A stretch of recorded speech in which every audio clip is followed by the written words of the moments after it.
Volvemos a empezar. Este es el barrio. Epígrafe 1.2 del modelo de desarrollo cubano propuesto por mi doctora, profesora Cari Torres Vila, profesora e investigadora de la Universidad de La Habana, graduada en el Instituto Enguimó, Universidad de Moscú, y doctorada en la Academia de Ciencias de Rusia.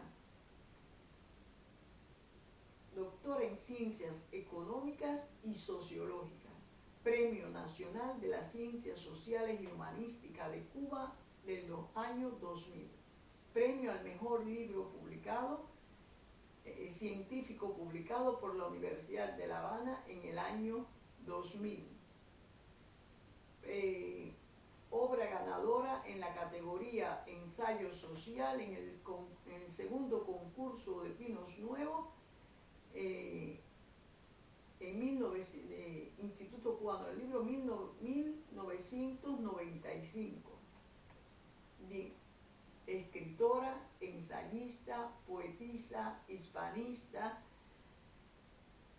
pintora, ilustradora, editora, embajadora de Jesucristo en el planeta Tierra. Bien, continuamos con el modelo. Epígrafe 1.2. Ante un mercado interno virgen, se alza la autosuficiencia como motor económico para el despegue y desarrollo del país. He ahí la potencialidad de crecimiento, de salida de la crisis y de satisfacción de las necesidades, de nuevos renglones exportables. Ante la limitación de divisas para la importación, queda la autosuficiencia como norma de racionalidad para cualquier organismo económico, incluido un Estado. La autosuficiencia sin autarquía constituye el ideal de toda nación racional y con un alto grado de previsión económica. Mucho más en el caso de Cuba, que cuenta con un elevado porcentaje de tierra fértil, siendo uno de los países más fértiles del mundo a mediados del siglo XX, según Levi Marrero en su primera geografía económica de Cuba, escrita antes del triunfo de la revolución. Voy a hacer un paréntesis. Quisiera leer continuamente, pero a veces hay que hacer paréntesis, porque yo he estado leyendo algunos trabajos escritos por especialistas cubanos posteriormente, y constantemente hacen referencia al agotamiento de los suelos cubanos. ¿Se puede ser serio? ¿Cómo se puede hablar de suelos agotados? Se puede hablar en Cuba de suelos sobredosificados de nutrientes. Se puede hablar en Cuba de suelo salinizado por mayor riego del necesario, pero ni siquiera eso yo creo que sería posible en el 2000. Se puede hablar de compactación de los suelos en las zonas dedicadas a caña por el uso de las grandes combinadas cañeras. Se puede hablar de eso. Se puede hablar de la necesidad de ir a unas técnicas, medios técnicos agrícolas de menor profundidad, de arado, para la roturación de los terrenos. Se puede hablar de todo eso, pero no puedo yo considerar serio a ningún especialista que diga que los suelos de Cuba están agotados.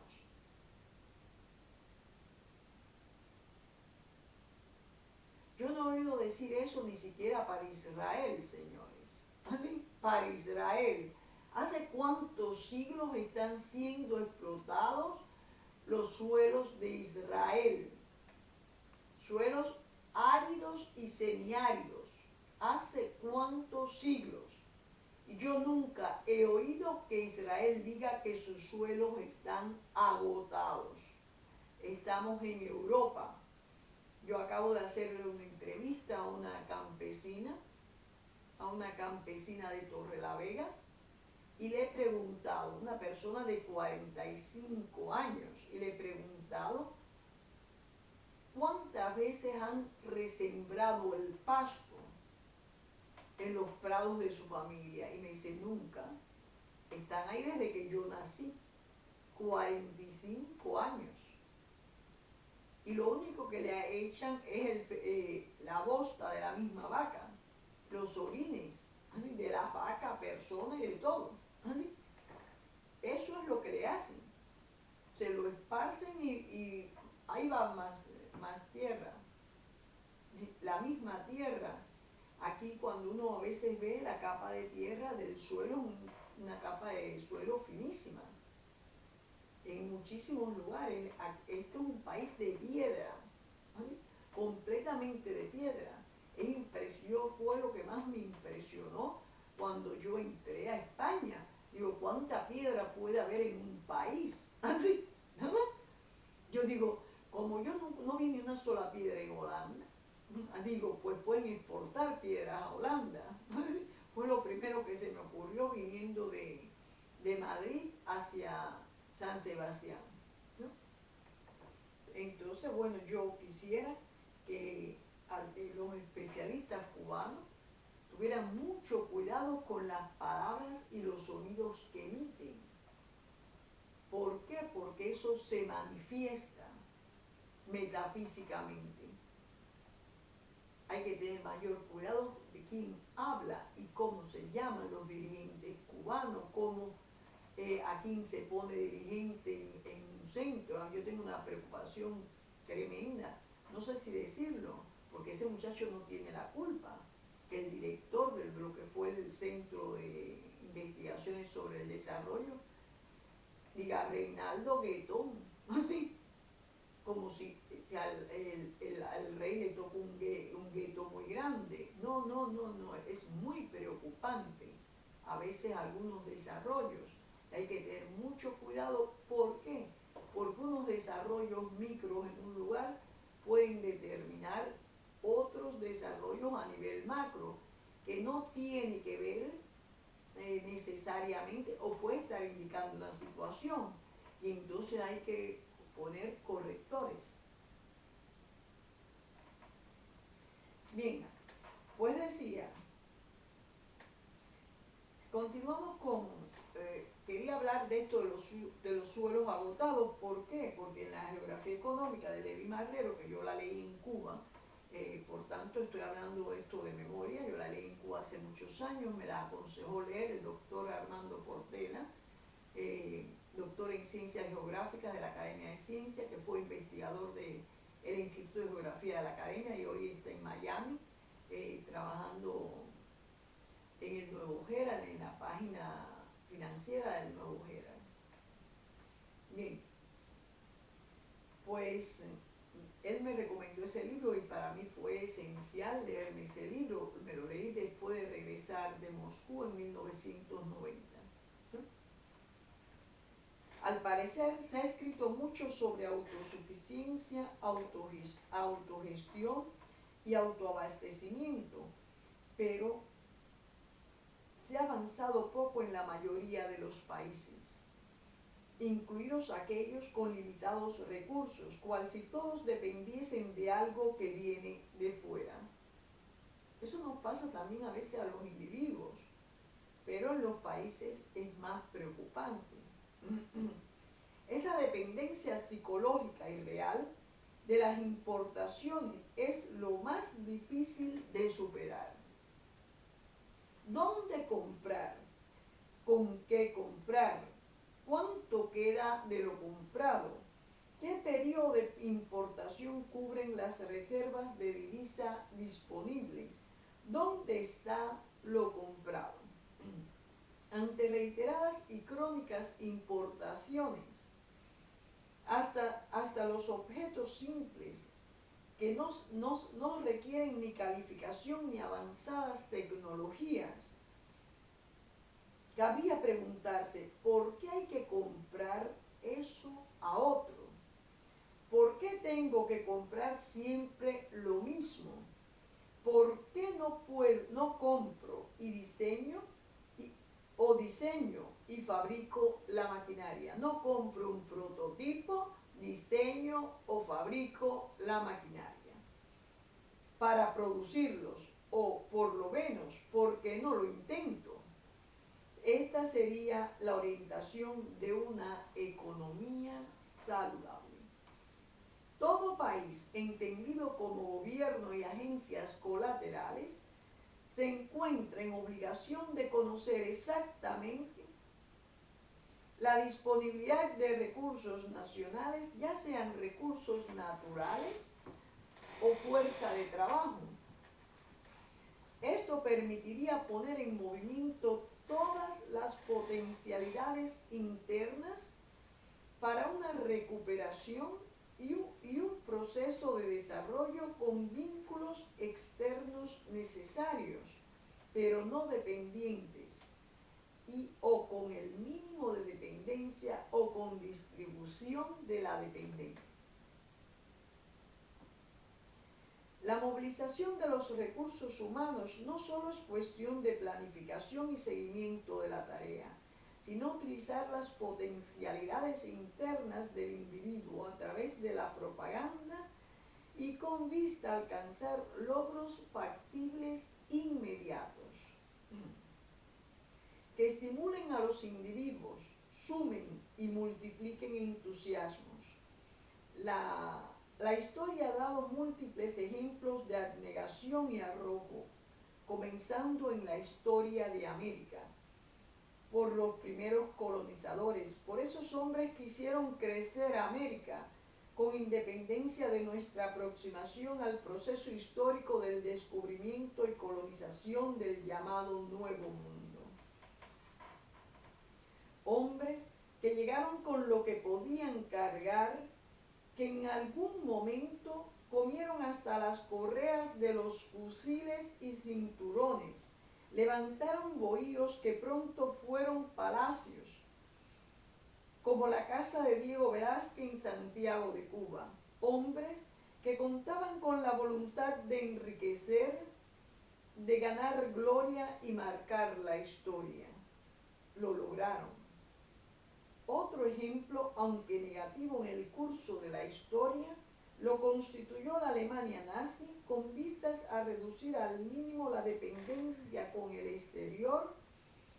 Fueron movilizadas todas las fuerzas económicas de la nación con el fin de producir las materias primas y los productos agrícolas indispensables y limitar al máximo el consumo de productos extranjeros a costa de reemplazar productos de primera necesidad por otros sintéticos.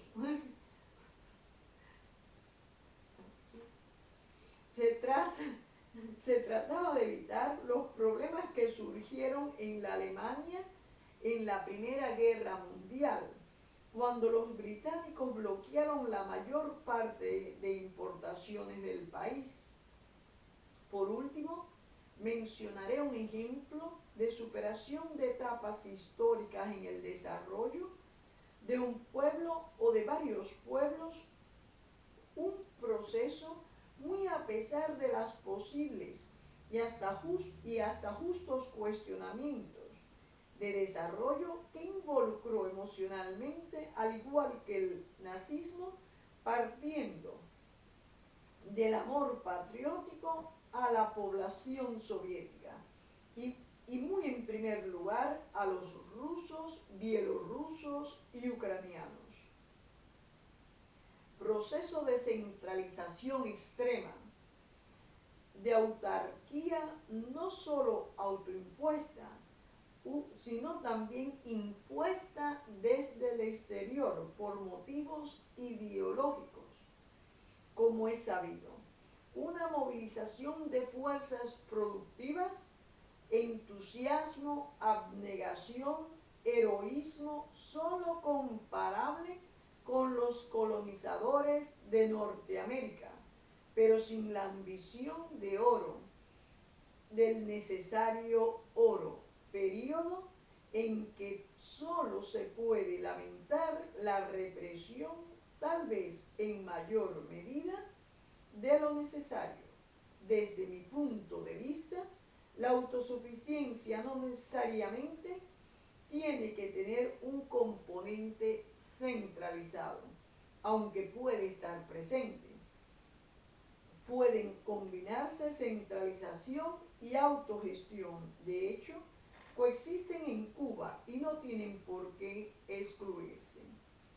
Inclusive, se puede estar en presencia de una combinación de sectores dirigidos centralmente y otros a nivel regional o provincial, mientras que pueden perfectamente convivir con la propiedad privada individual y colectiva, incluida la estatal, en sus diferentes formas de organización. Cada región debe ser capaz de autoabastecerse de todo un conjunto de bienes y, en primer lugar, de alimentos, además producir excedentes para el intercambio con las regiones vecinas y las distantes, así como para el comercio exterior, pues deberá comprar a otras regiones sus producciones y para mantener abastecido su mercado y solventar las importaciones necesarias para mantener ciertas producciones y consumos.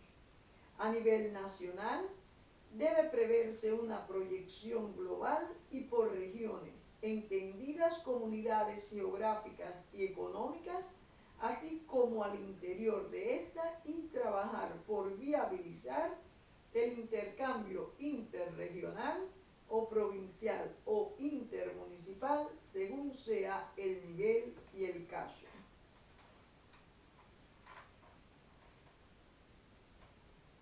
Las ramas agrícolas y pecuarias son ideales para trabajar en este sentido. No obstante, es muy importante la conjunción de diferentes sujetos económicos. No obstante, y un elevado nivel de autogestión y eliminación de trabas estatales que han castrado la política económica agrícola por un largo periodo, dando al traste con una inversión colosal y una modernización, mecanización e introducción de productos químicos y fitosanitarios y biotecnológicos sin precedentes en la historia de Cuba, superando el proceso de centralización azucarera que se extendió desde la segunda mitad del siglo XIX a los años precrisis anteriores a 1929. A nivel de finca, es fácil ver el proceso productivo dirigido al autoabastecimiento, siempre que se cuente con una cantidad de tierra adecuada para la satisfacción de las necesidades de una familia en una amplia gama de bienes y la creación de excedentes para la comercialización. Se le permitirá adquirir los bienes no producidos, por ejemplo,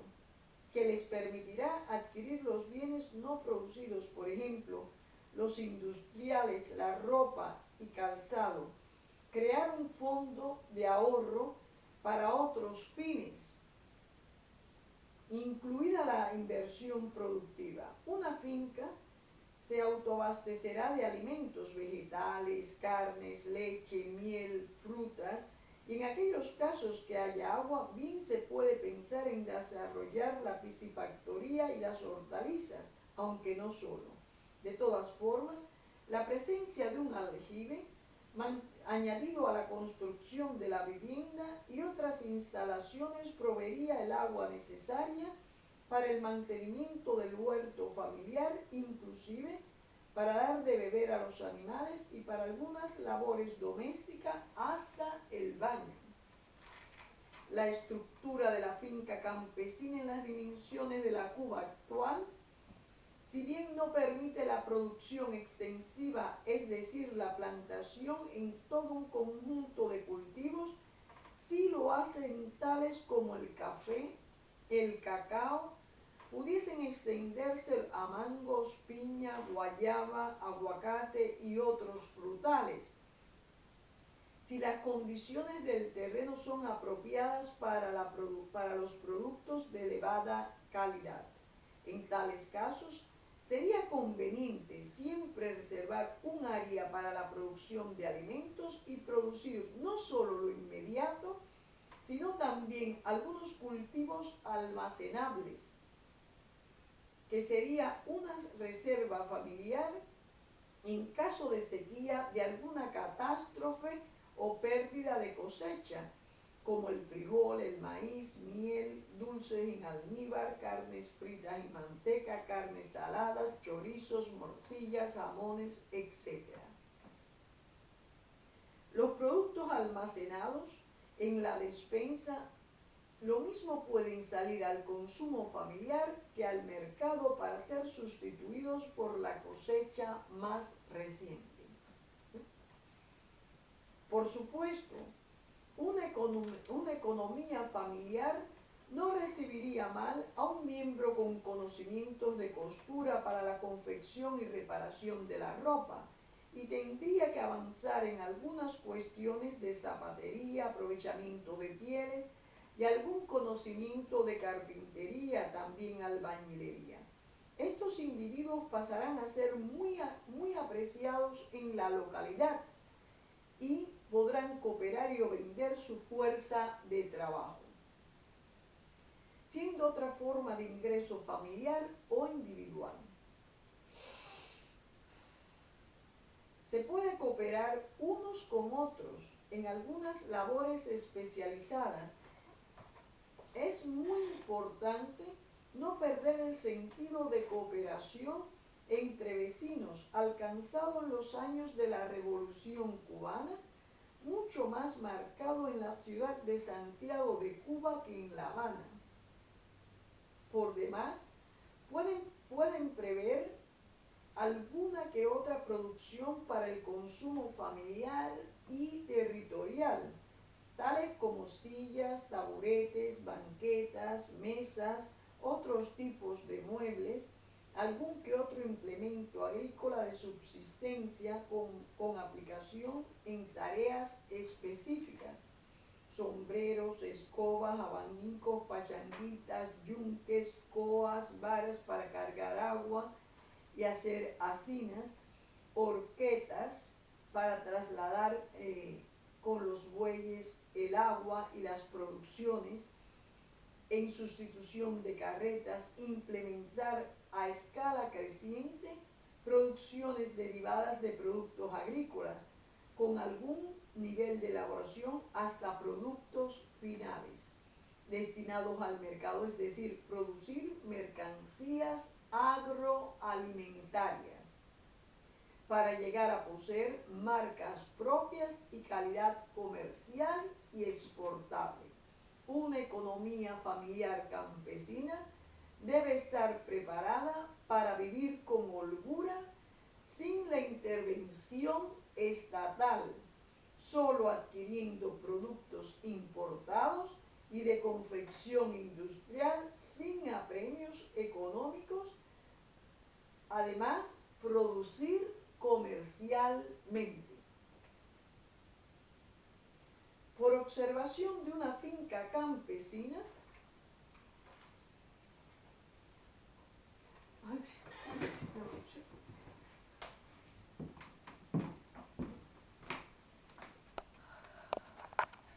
por esto